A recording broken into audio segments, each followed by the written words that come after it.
अस्सलाम वालेकुम, मेरा नाम नौफिल अली है। आपको मैथ के लेक्चर में क्लास 8 में या प्री 9 में educator school boys campus Bilkis campus में वेलकम करता हूँ। अच्छा, लास्ट टाइम हमने एक्सरसाइज 1.1 की कंप्लीट। उसके बाद फिर हमने ये देखा कि कुछ बेसिक डेफिनेशंस थी, वो हमने वाइंड अप की। आज जो हमने करनी है वो एक्सरसाइज 1.2 है। कुछ टेस्ट मुझे पता चल रहा था कि टेस्ट एक हुआ है, अब वो मैं चेक करूँगा कैसा हुआ। उम्मीद करता हूँ कि कुछ बेहतर ज़रा सेंस के साथ दिया होगा। मैंने क्वेश्चन थोड़ा ट्रिक करके चेंज करके दिया था क्वेश्चन टेस्ट में। अच्छा, एक्सरसाइज 1.2 की तरफ चलते हैं। अच्छा, एक्सरसाइज 1.2 में पहला क्वेश्चन है। मैं बुक से ही देखता हूँ, आपको ये बुक से ही करवाता हूँ ताकि आप देख लीजिए। क्वेश्चन नंबर 1 की तरफ जा रहा हूँ, जो मेरे पास from which of the following, जो इन्होंने ऑप्शन दी होगी वो आपने उनमें से बतानी है। कौन सा रो मैट्रिक्स है, कौन सा कॉलम मैट्रिक्स है, कौन सा नल मैट्रिक्स है, इन तीनों में से आपने बताना है। ए, उसमें सारी एंट्रीज ज़ीरो हैं। ए वाला जो है ना, 0 0 0, वो नल मैट्रिक्स है। उसके बाद बी में एक रो है, वो रो मैट्रिक्स है। सी में एक कॉलम है, वो कॉलम मैट्रिक्स है। तो बाकी आपने खुद बताना है। ए है मेरे पास 0 0 0 0, तो सारी एंट्रीज ज़ीरोज़ हैं, तो ये कौन सा हुआ? Null matrix. समझ आ रही कि नहीं आ रही? इसी तरह बी में मेरे पास एक ही रो है, 2 3 4, तो इसको हम कहेंगे row matrix.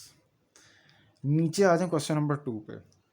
From which of the following matrix, which of the following, question number 5 तक मैं करवाऊंगा, पार्ट नंबर 5 तक, ताकि आपको बोर्ड प्रेजेंटेशन से पता चल जाए। बाकी आपने 4 पार्ट्स घर से खुद करने हैं। स्क्वायर मैट्रिक्स कौन से हैं, रेक्टेंगुलर मैट्रिक्स कौन से हैं, कॉलम मैट्रिक्स, नल मैट्रिक्स। चलें जी, पहला करते हैं। -8 2 7 12 0 4। अच्छा, ये सबसे पहले इसमें एक कॉलम एक रो, ना ये रो है ना ये कॉलम है। सारी एंट्रीज ज़ीरो, ये नल मैट्रिक्स भी नहीं है। सारी एंट्रीज 1 डायगोनल में, ये वो भी नहीं है। तो ये इसकी नंबर ऑफ रोज और कॉलम्स इक्वल नहीं है। 2 रोज हैं और 3 कॉलम है, तो ये कौन सा हुआ? रेक्टेंगुलर। जब ये दोनों नंबर सेम ना हो तो मैट्रिक्स को हम कहते हैं रेक्टेंगुलर मैट्रिक्स। कोई मुश्किल यहाँ तक। नेक्स्ट पार्ट है जी, सेकंड पार्ट में करवा रहा हूँ। 3 0 1, इसमें एक ही कॉलम है, ये एक ही कॉलम है, तो कॉलम मैट्रिक्स भी इसको कह सकते हैं। हाँ, उसके साथ साथ ये रेक्टेंगुलर भी है, इसके 3 रोज हैं और एक कॉलम है, लेकिन हमने एक बताना है जो सबसे सूटेबल चीज़ है, वो कॉलम मैट्रिक्स है। आप ये भी लिख सकते हैं, रेक्टेंगुलर भी लिख सकते हैं, लेकिन ज़्यादा परफेक्ट ये है, कॉलम मैट्रिक्स की बात हो रही है। उसके बाद नेक्स्ट थर्ड पार्ट में करवाता हूँ जी। 6 -4 3 एंड -2, इसमें 2 रोज और 2 कॉलम, तो ये दोनों इक्वल हैं, तो इसको क्या कहेंगे? Square matrix. बात समझ आ रही कि नहीं आ रही? Square matrix. क्लियर है जी? यहाँ तक हमारे 3 पार्ट्स हो गए। मैं चौथा पार्ट और 5वां पार्ट करवाता हूँ।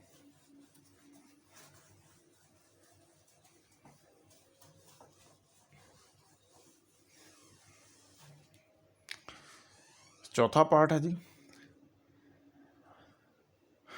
1 0 0 1। अच्छा, सबसे पहले तो मैंने इसको देखना है कि ये कौन सी वैल्यू सूट कर रहा है। यार, इसमें 2 3 कंडीशंस आ रही हैं। सबसे पहले तो ये इसके 2 रोज हैं और 2 कॉलम हैं, ये स्क्वायर है सबसे पहले, ऐसे ही है। उसके बाद इसके डायगोनल में एंट्री है, यानी बाकी जीरोज हैं, डायगोनल में एंट्री है, तो वो क्या है? इसको हम कहते हैं डायगोनल मैट्रिक्स। और अगर डायगोनल में एक ही हो, 1 ही हो, तो उसको हम क्या कहते हैं? Identity matrix. डायगोनल इसको बोलते हैं। समझ आ रही है कि नहीं आ रही? पता थी यह बात? डायगोनल मैट्रिक्स कोई मुश्किल यहाँ तक। क्वेश्चन नंबर 5 और लास्ट, बाकी आपने खुद से करने हैं। 1 2 3 4 5 एंड 6। अच्छा जी, इसके 3 रोज हैं, 1 2 3 रोज, और कितने कॉलम हैं? 2 कॉलम हैं। 3 रोज 2 कॉलम, तो ये कौन सा हुआ? Rectangular matrix.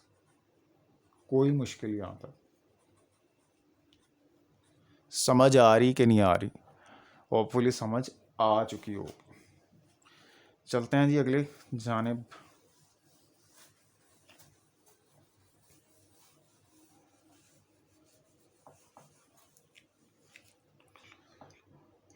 अच्छा, अब क्वेश्चन नंबर 3 की तरफ हम लोग जा रहे हैं।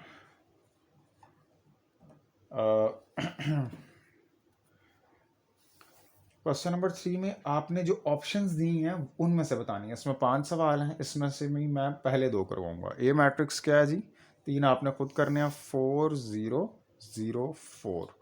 ऊपर ऑप्शन में क्या क्या? Identity, diagonal, scalar, unit matrix.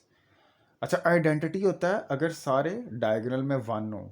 Diagonal वो होता है अगर सिर्फ डायगोनल में हो। पहले तो ये क्या चीज़ है? डायगोनल है कि इसमें एलिमेंट्स हैं, बाकी सब 0 हैं, डायगोनल। दूसरा ये क्या चीज़ है? स्केलर। स्केलर से मुराद होता है कि एक ही नंबर हो, 4 4। कोई मुश्किल। यूनिट तो नहीं है, यूनिट में 1 होता है, आइडेंटिटी यूनिट एक ही चीज़ होती है। और हाँ, यही दोनों। बी पार्ट की तरफ हम जाते हैं।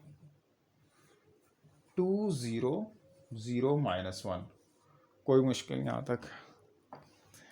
अच्छा, इसमें डायगोनल में एंट्रीज हैं, सेम नहीं है, 1 भी नहीं है, तो ये जस्ट और जस्ट मेरे पास क्या होगा? डायगोनल मैट्रिक्स कहलाएगा। DIAGO, diagonal matrix. कोई मुश्किल यहाँ तक? कोई किसी किस्म की मुश्किल? क्वेश्चन नंबर 4 की तरफ जा रहा हूँ मैं। इसके तीनों पार्ट्स आपने खुद से करने हैं। फर्स्ट टाइम थोड़ा सा रिदम में आए हैं आप, तो मैं फर्स्ट टाइम आपको होमवर्क दे रहा हूँ, तो कंप्लीट करना है। नेक्स्ट जो भी वीडियोस होंगी उसमें मैं क्वेश्चंस पूरे पूरे करवाया करूँगा। मैं होमवर्क भी चेक कर लूँगा ना, मंगवा लूँगा, तो फिर बाकी फिर हम देखते हैं। Question number 4, find the negative of a matrix. अच्छा यार, मैं